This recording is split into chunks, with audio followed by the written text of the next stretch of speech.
Mike, how many more years do you see yourself doing this? I think next year's pretty much the deciding year for that. If I can step it up and be where I want to be next year, then maybe I'll continue. But if I can't make the grade, then maybe that's it. I'm just going to have to see what happens next year. And now we'll move on to our winner here in Las Vegas, Kevin Windham, who's joined. How about a hello, Kevin, from your daughter for everybody? What's that? Did she say hello? She don't say much nothing unless she starts crying, which is a good possibility. Then I'll know I have to back off a little bit.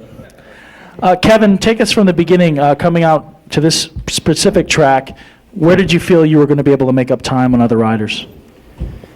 Well, coming into the weekend, actually, this is one of the tracks that I really didn't get a good chance to check out the track map, so I didn't know a lot of what to expect. In years past, the whoops here are normally the same, so I kind of knew they would get real jagged and real hard and dry slick. But other than that, I didn't know what to expect, and I got here and it was that one real gnarly rhythm section, and in practice I just didn't feel like it was something that I could do for 20 laps, and that was my goal to find the way around the track that I could be quick and be able to lay down 20 consistent laps.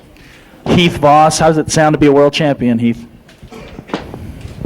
Oh, it feels great. I was a little late getting in here. I was taking like hundreds of photos with my family and all my friends and stuff. It just feels great, and I'm glad that they could all be here with me tonight. And this is awesome. I got a little bit of taste of this, and I've come a long ways in 9 years. I mean, there was at one point I couldn't even make the night program at a Supercross, and just strength and persistence, and I've just been hard at it, and I have to give all the credit to my uncle and my dad. They're always there with me, and they never give up, and I've come a long ways, and man, this feels great to accomplish this, and I've got a taste of it now, and I'm gonna work my butt off, and next year hopefully I can get myself up on the podium. Coming off Salt Lake City, where we saw you qualify in the last chance qualifier, knowing that you just had to get into the main event, walk us through what was going through your mind when you were right there in your initial heat in a position where you could qualify and just missed it. Oh yeah, I mean, last weekend was a tough weekend for both me and Ezra. After the semi-race, Ezra was sitting on the step and he's like, man, this is the toughest track to pass on that I've ever been on before. And I didn't get such great starts in the heat race and the semi, and then in the last chance I was shaking on the line. I mean, I knew I had to do it, and everybody was coming up to me and saying, you know that you only got a 9-point lead in the world championship, and there's $100,000 on the line, and everybody wanted to interview me and stuff, and I'm like, man, I just want to get this race over with and get in the main.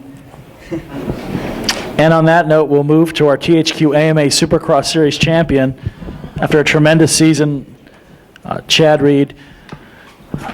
Chad, let's just start out with this weekend. First impressions of the track. It seemed there were certain sections you were trying a lot of different lines in. Yeah, the track. I had been checking it out on the track maps and really looking forward to it. And it was a bummer that I came into the weekend with a little different approach to it than I was expecting. But it was fun. There was a pretty fun rhythm section where Bubba was doing it, and I wanted to do it and kind of did it, and it wasn't too hard, but it was a risk. There was a point you made some really great passes in the main where you were just under 2 seconds behind Kevin. I mean, I'm sure you guys talked strategy beforehand, but did it cross your mind at all? I mean, you could see him right in front of you, that you would maybe charge a little harder and make that challenge? Yeah, definitely. It was kind of sad for not to have to back away from the battle, but sometimes you got to back away from the battle to win the war, and that was what it took tonight. And I just took it each lap as it came, and I think I felt every bump and every little thing that the bike did all weekend. So I'm real glad to get this out of the way. It was something that I've been working for a long time.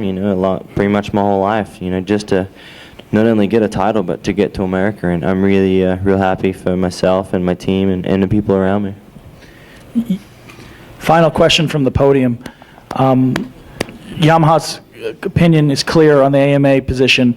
Was it ever in your mind, just as a matter of proving a point, on whether the fuel was non-compliant in a way that benefited you, that to go out in Salt Lake or Las Vegas and win that race would send a message for anyone who didn't side with Yamaha on your opinion on the matter?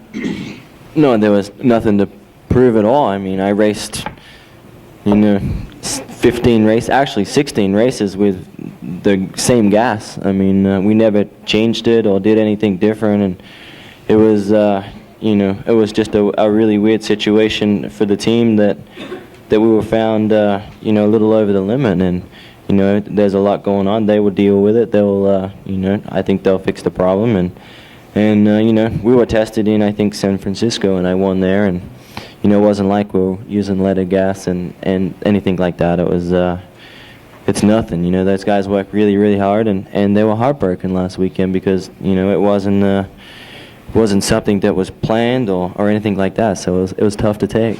Chad, you running the #1 plate next year? I don't know. I mean, it's something that would be pretty cool, I think, and we got to half a year to work that out. Depends where I go. Steve Cox, Transworld. To follow up on that question, were you implying that if you don't ride Yamahas next year, you may not run the #1 plate? And if so, what permanent number are you going to choose? Have you thought about that at all? I don't know.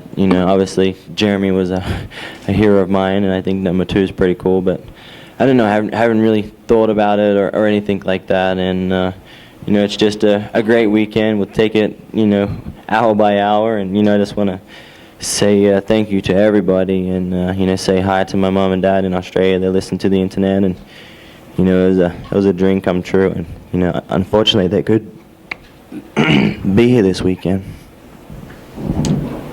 And on that note, we will end the 250 portion. How about a huge round of applause for these two gentlemen, Mike LaRocco, Kevin Windham.